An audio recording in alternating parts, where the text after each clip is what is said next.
slave or ye slave na slavery and kasanso ye den ade. Okay. You can slavery with the work and brofo. Ye obi o ye nonko. Okay. Ade fa nonko ho. Okay. Anti among Akans no ye ka say we ye odonko. I say what is said in the people that sometimes it's good they that mark you've them. gone there. Yes. Say ye ka so be a donko. Ejina homa no ma mienu. Okay. That can start the spelling with D. The gun start with O. Nti ubon say gun so be a fan odonko. Okay. Ne akan den na ye donko. No mo what so be the said din no a. I don't chase so ye donko ni ana na asefo ye adonkofo. Debi. No mom obi a owo a na wewu. Owo a na wewu. Among Akans no. Ye say nipa no. Utumi mutilate body. We your body ne tantan bi. Ukọ some areas body no yawo ne wawu yawo ne wawu san ba bi mu a ma me so di awomawuo ti akora ne etumi chichire ne nan ne yatwi ne form de na kwasie ya kwasie no, and it is believed they say ne ye de aye ni nti okọ na oba bi mu a on san ko because awoye ne de nti ye gu wani mu ase ukọ ha wunya body papa bi amfa nkyere wo e ma se wo ba bi mu nde wo beka ha because aye wo de se de bia wokọ. And no necessarily you rightly said. Apart from see you one more from near one on near person Ojina. Ojina won't cobium. Tubo some cophobia from Begina. Okay. Ye Gina no I won't cobium.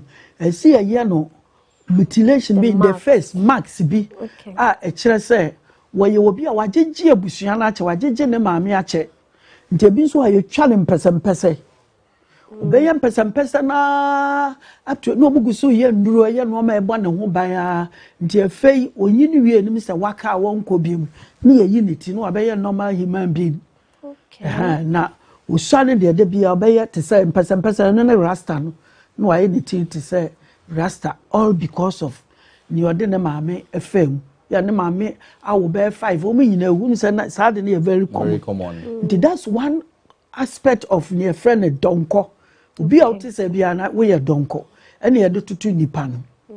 Now, you can the real donko na say akwakoye bibi te say odon nko oba bedo a wonko biem. Inti first and foremost, when you talk about slavery among the Akans, and in fact everywhere in the world, we are talking about a master servant relationship. Nti weni owura na weni donko anasa akwa. And what is the relationship? Awesome. Yours is to serve. And nuntina ye Christopher no yehu yehu say ye nyankopon ko ana nyankopon nonkofo. Because from it you have the same characteristics or features of slavery from the relationship between God and man. No characteristics na woman no the same as master servant. The slavery ebi ne say donko no onne no ho. He doesn't own himself. He's owned by his master. It means say adwuma wo ye disika bani nyina fa say de wo ba ya kire say wo bedo ha say what do kokofo 100 acres. When it to me say obeka say ya wo dia. We need to me because the first concept of slavery is about labor. You suit for your labor. Inti wo ne ponkwa na say odwan na nantwie ni difference bi enim. Inti among human beings no wonye ni papa bia. If you say you sue for your labor. Enko if you sue for your labor too. Labor no need control bia so. The fruit of your labor no enye wodia. And a three say adishie ehia. E wo mi say we ye nipa.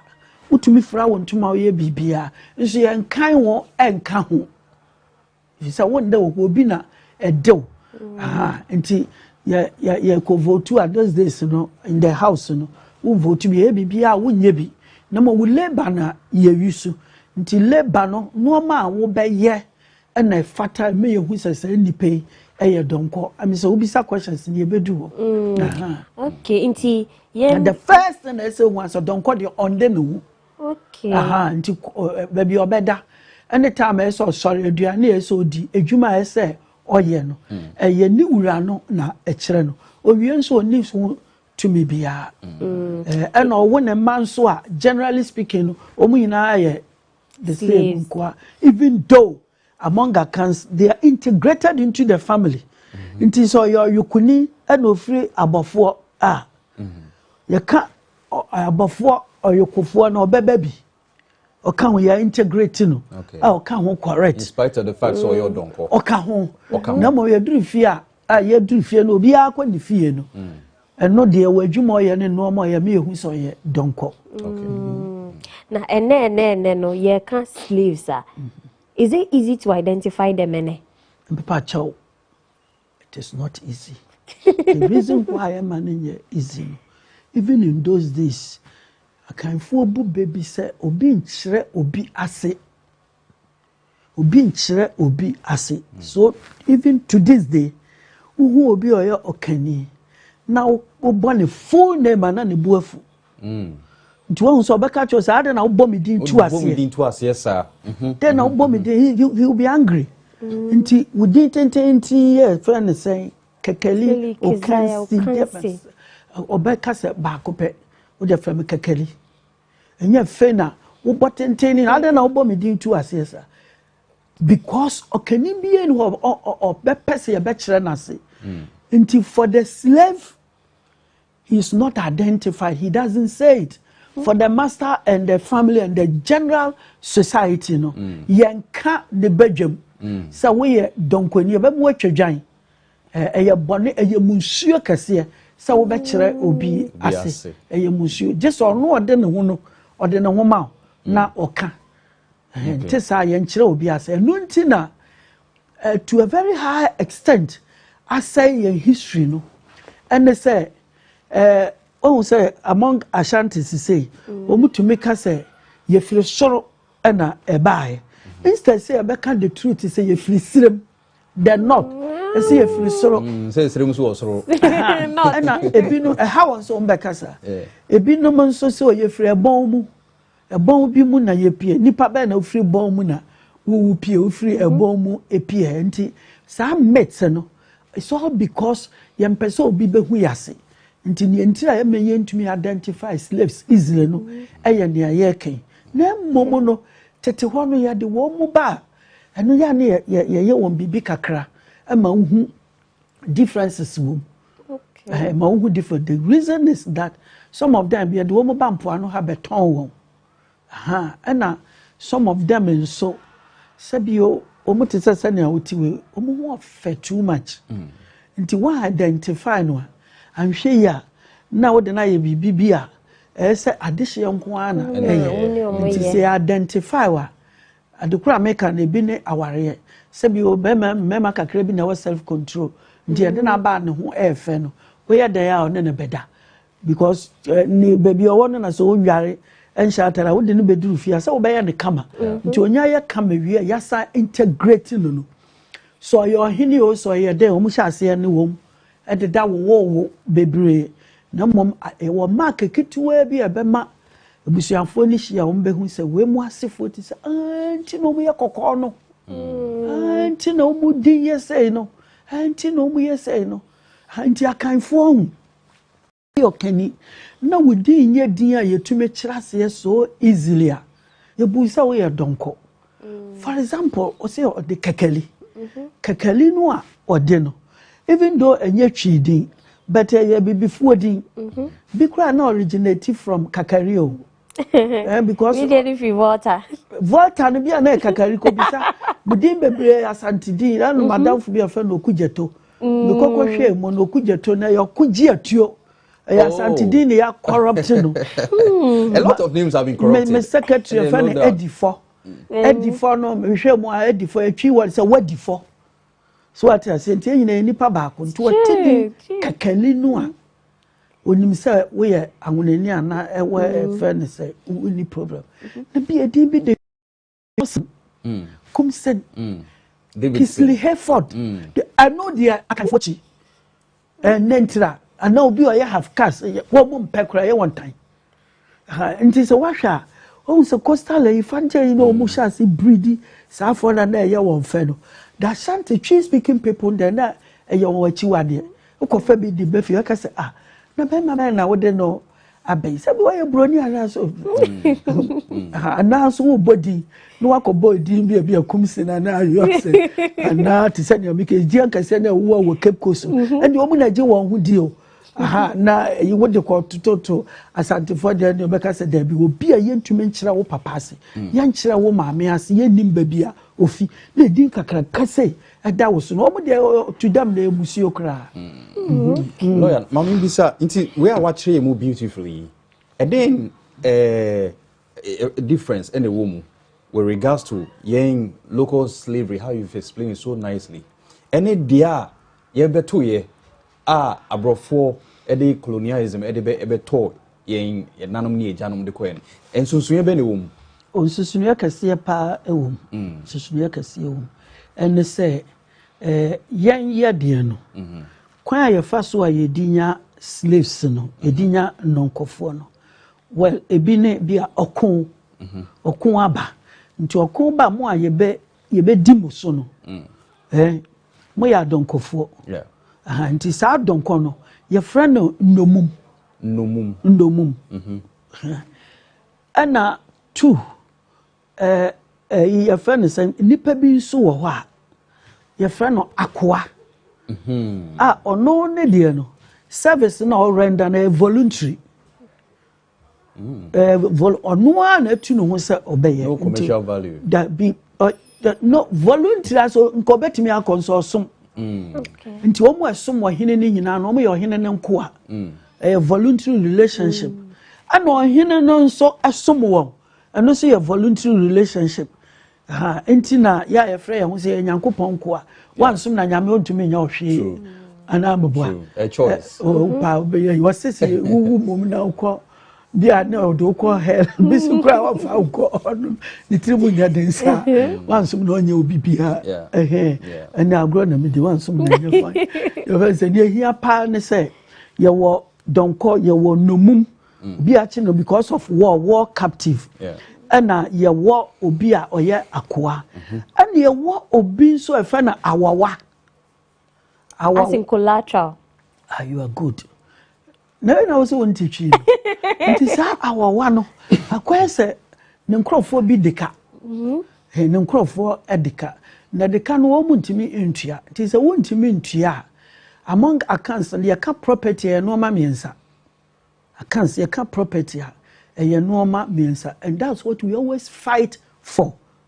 First one sika akanfo pesika pa because it is money that defines you entina nana tena dwomu a wo hehya no ho nti sane otene sa na ne man no ete sane otene sa na ne man no enso ete ana your friend say we sika every ho asase nti Akans always believed in masasi ni on so mo pesa de ne pa we ya masasi we ya matitana nkranfo especially wo mo ton sase ne ade ne nyesa na akanfo ye wo no ma because wo mo de the concept of land is so sacred ehia won pa mensasi nie ya kuda bia because of sase. Then the third form of property human beings unya dom adom na ebe ko ama adom na ebe somo adom na ebe yiwaye adom na edi ye bibia and then among adom no ye wo concept various aspects of gifts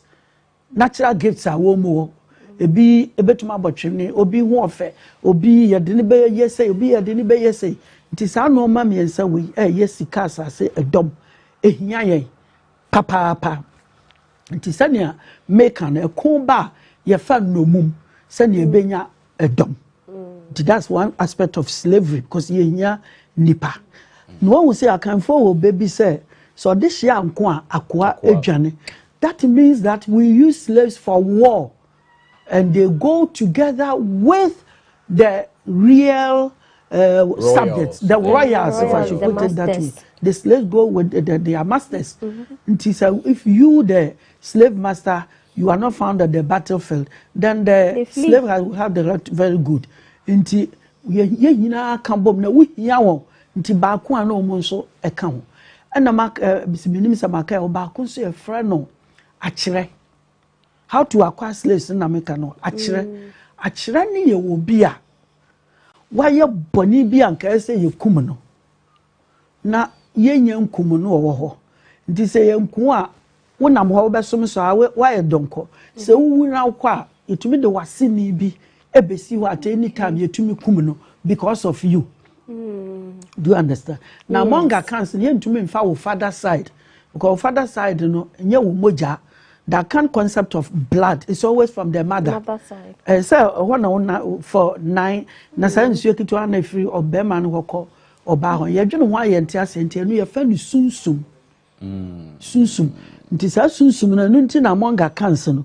You share beside some town by na ubo.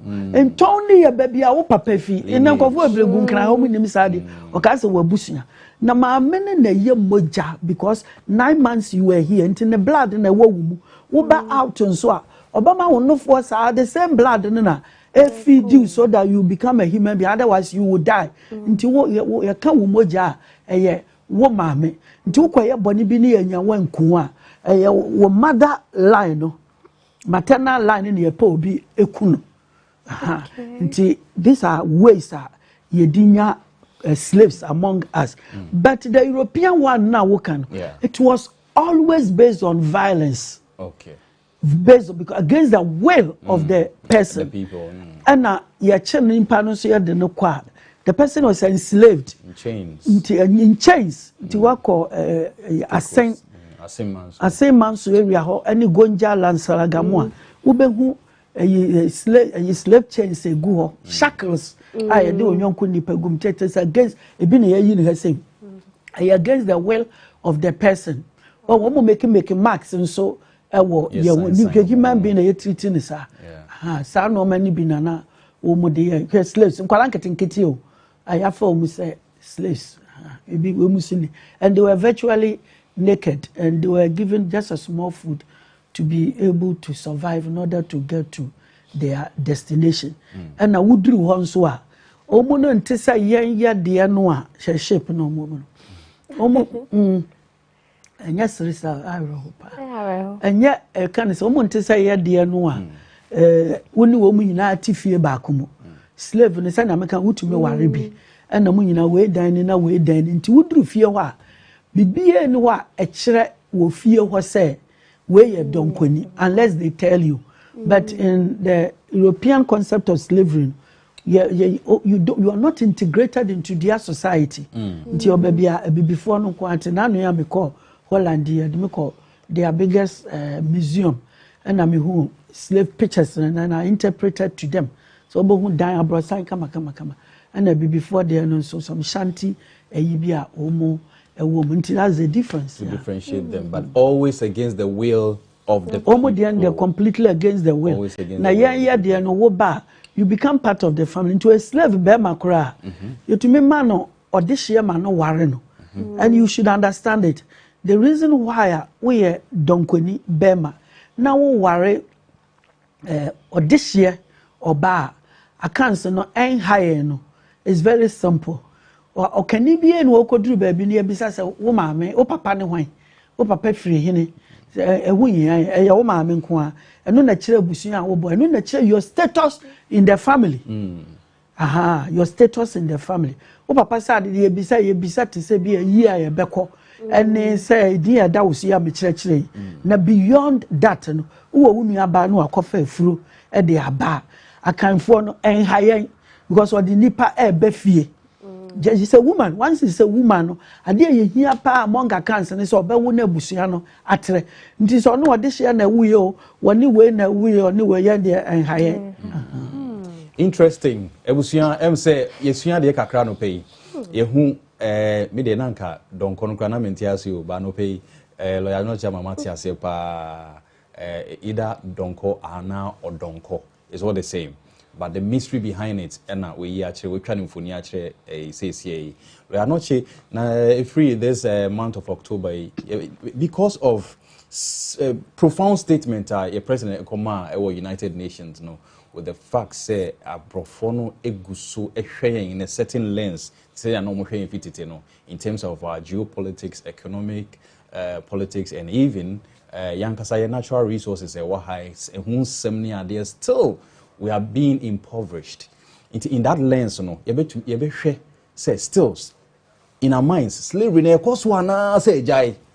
And no never say a between ben lawyer no china a free na we mu kwe nyina no ye be mana ba na wabe tinitini mu ama na yate ase na ye nhwe dia e bibi man e betumi break off these shackles na ya fa yankasa yentuma papa fright lawyer be da wase anopa we emeko ntino ye be san to aso in some other episodes. We have some association in the house, and we are going to be discussing some issues that borders around you. Keep your TV right here on Max Morning Live on Max TV.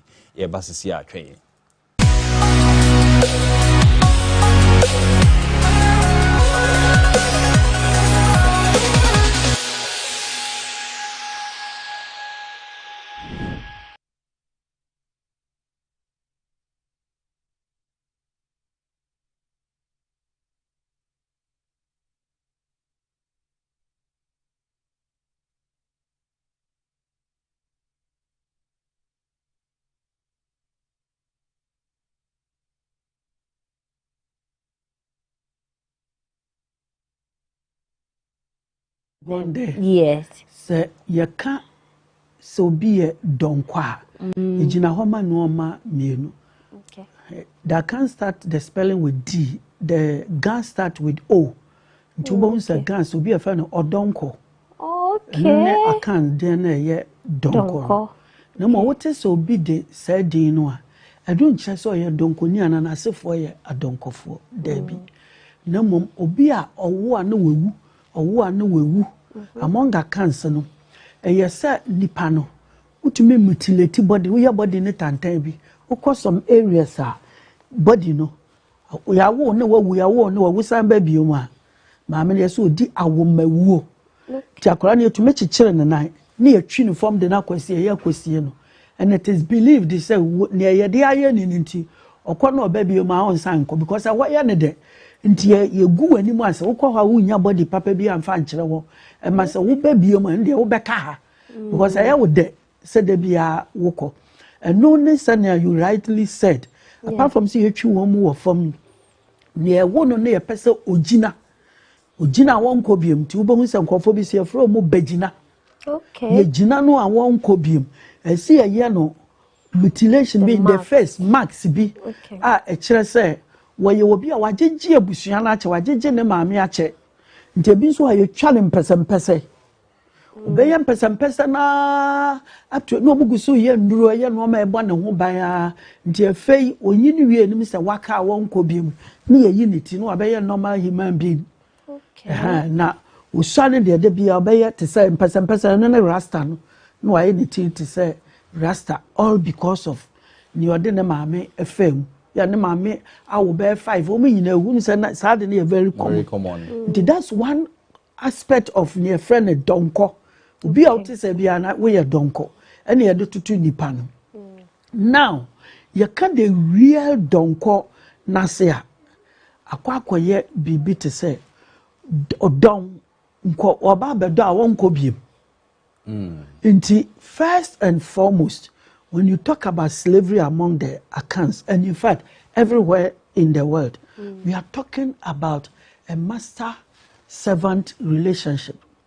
Nti weni owura, na weni a donko anasa akwa. And what is the relationship? Awesome. Yours is to serve. And nuntina ye Christopher no. Yehu say ye nyankopon ko ana nyankopon nonkofo. Because from it you have the same characteristics or features of slavery from the relationship between God and man. No characteristics na woman no the same as master servant. The slavery ebi ne say donko no onne no ho. He doesn't own himself.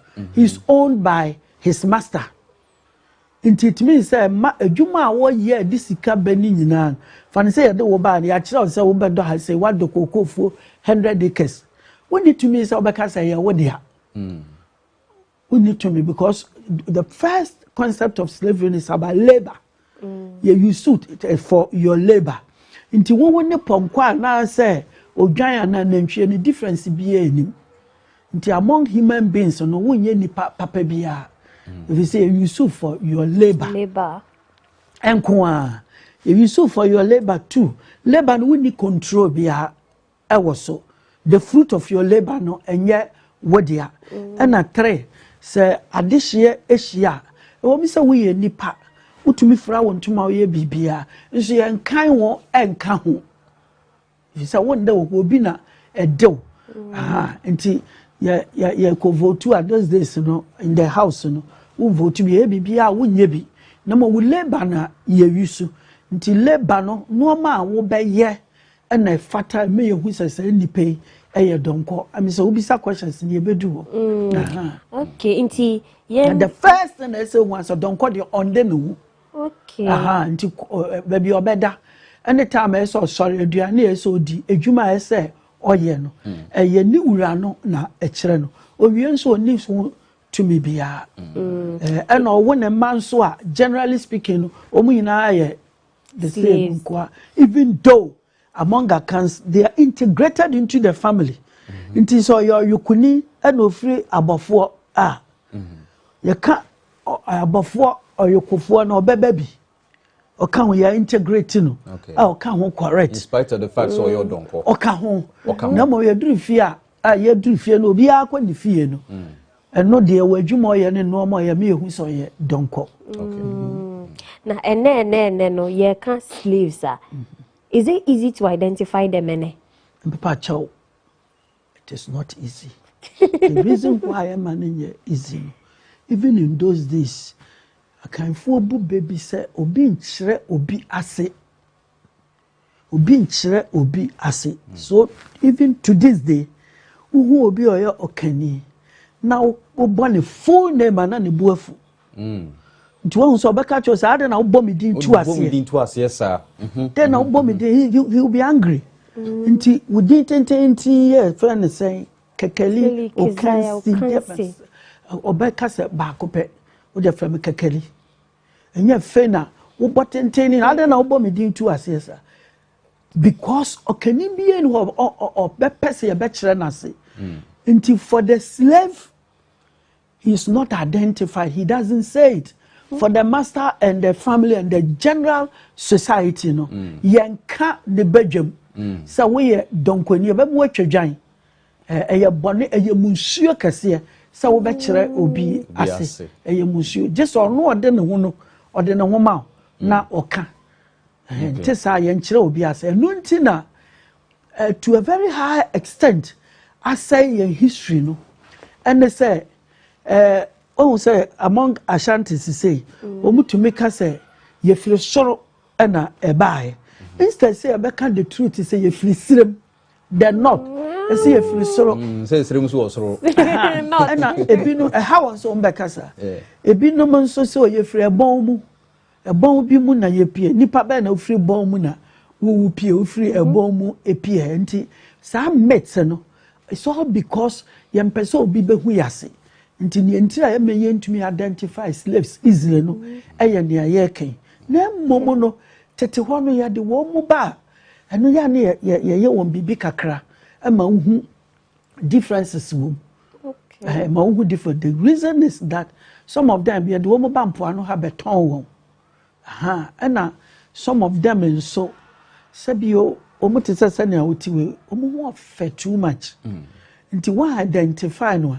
I'm sure ya now the na be bibia say addition kwana say identify wa adukura make na bi ne aware say bi mema kakra bi na wa self control nti de na ba ne ho efe no we ya da ya one ne beda because ni baby owo no na so nware enshatara wo de ne beduru fia say wo be ya ne kama nti onya ya kama wi ya sa integrate no so your hini o so ye de o mu sha ase ne wom ededa wo bebre na mom e wo mark kituwa bi ebema ebusuafo ni hia wo behu se we mu asefo ti se anti no mu ye kokko no anti no mu din ye sei no anti no mu ye sei no anti akanfo hu yo kani na wo din ye din a yetume kirase so easily a you busa we donko. For example, o say the kekeli. Kekeli no or deno. Even though a nye chidi, but a be before din. Bikra no originated from kakario. Because immediately water. Water no be na kakari ko bisa. Budin bebre asante din, and madam for be a friend no kujeto. No koko hwe mo no kujeto na yo kuji atuo. Asante din ya corrupt no. A lot of names have been corrupted. My secretary friend Edifo. Edifo no me hwe mo Edifo atwi what say Wadifo. So what I say ntia nyina nipa ba ko nto watedi kakali no a onim say we awonani ana ewe friend say any problem. Na bi edi bi de come said Kisley Hereford. I know they are Akanfochi. Nentra and now be I have cast one mum pekra one time. And it is a washer. Oh, so coastal infante, you know, Musha si breedy, Saffron and there, you one fellow. That shanty tree speaking people, then that a young what you are there. Who could be the buffy? I can say, ah, no, my man, I wouldn't know. I base a boy, brony, and now so body. No, I could boy, didn't be a commission, and now you say, and now to send you because Jianka send a war with Cape Coast, and the woman I do one who deal.